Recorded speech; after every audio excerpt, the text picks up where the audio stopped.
assassination, and continued to organize and do work up until he died in the 1980s, and started to do more specific, like, gay-specific work, and certainly around HIV/AIDS in the 1980s, and before he died, I think in 1986, I think. So,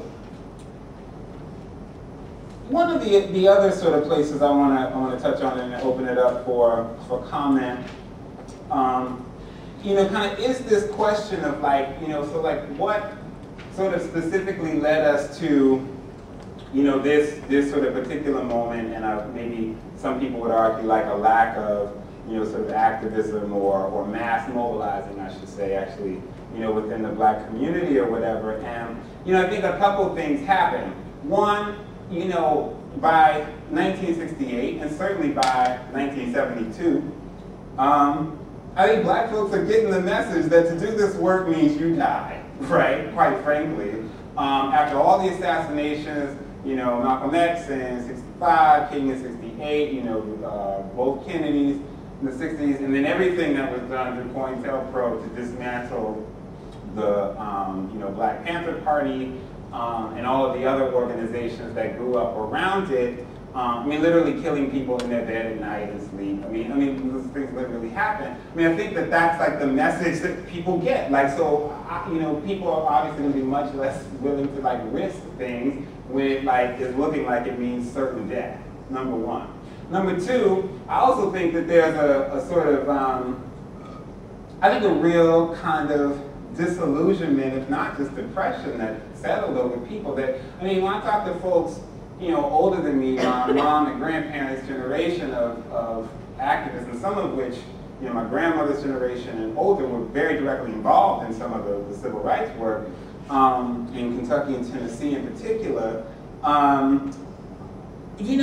People really thought that this society was going to change, and then to see all that like snatched from under them within a period of a few years had to like really screw people up, And so I think there was a level of like disillusionment and even cynicism that kind of set in. And I would sort of describe the cynicism as like, if you see any of those like 1970s like blaxploitation movies, like, I think those reflect a real level of like cynicism. It's like, we can't really change the society, right? Like that's been shown to us. So what we'll do is like, basically we'll hustle, we'll do whatever we gotta do in order to like make some kind of economic means. If that means I'm like, selling drugs, if that means I'm pimping, if that means I'm doing whatever. Like I'm doing whatever I gotta do to get over, because there's no way to really get over on the kind of law or to really transform this society. It's a cynical, kind of ideology. And I think that sets in to some extent in the 1970s.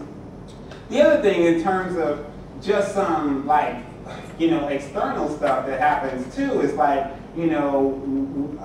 heroin gets flooded into the communities in the 1970s.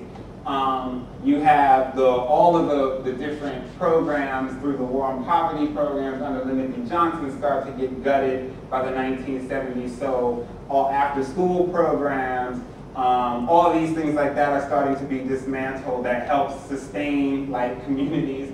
By the time you get to the 80s, like I quite frankly think one of the things is just like, I think the Reagan administration, I was a kid when all this happened, when, the sort of conservative right really sort of, kind of comes to power under Reagan and cements in that way.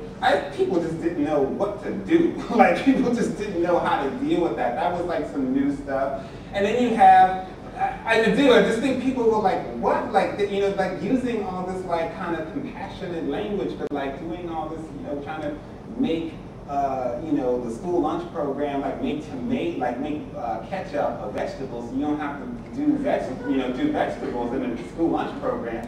What? Like, I just think like people didn't know how to really respond to that. And then secondly, I didn't make that up. This is people rolling their eyes. I didn't make that up. That was real. That was really, Reagan tried to do that.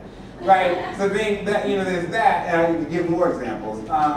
But also, you have HIV, right, hit in the early 1980s.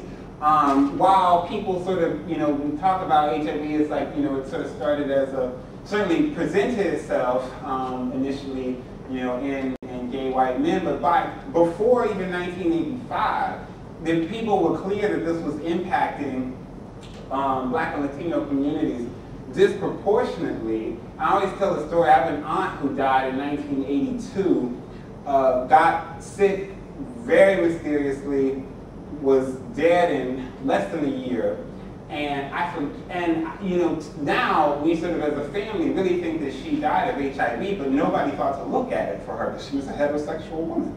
Like nobody, no history of like drug abuse or anything like that. It didn't even look. So there are all these things that happen. I mean, you know, so HIV happening right in the community, which based on, you know, kind of thinking about the civil rights movement and kind of like Black political organizing being so central and seated in the church, I also think the church by the 1980s, I mean, just doesn't, like this is the first, this is a crisis that has so many like kind of, you know, moral components that deal with drug abuse, that deal with sex and sexuality, that the church just isn't ready to like really take on and deal with, right? They're not really ready to take on, and it certainly starts surfacing in Black gay men early on, who, you know, if you ask anybody, is half the congregation anyway in most Black churches, because there'd be no tennis section to speak of in most churches in the Black community. It's true. You know, weren't ready to like kind of galvanize and organize the communities around Black gay men, nor around, you know, say drug users, IV drug users, or, you know, even like heterosexual women who are contracting, who are poor, and who may have histories of drug abuse, may have other, you know, like you can't, it's like so much of the civil rights movement sort of, and this happens I think a lot in general in social movements in the US, like we try to use sort of spokespeople and these images of people who are like picture perfect, right? Like people you can't, you know, there's a whole reason why they chose Rosa Parks over another young woman, Desiree, whose last name I'm forgetting, who was like 13, who the same thing happened to her on a bus. They were going to use her to be the sort of test case to launch the Montgomery bus boycott.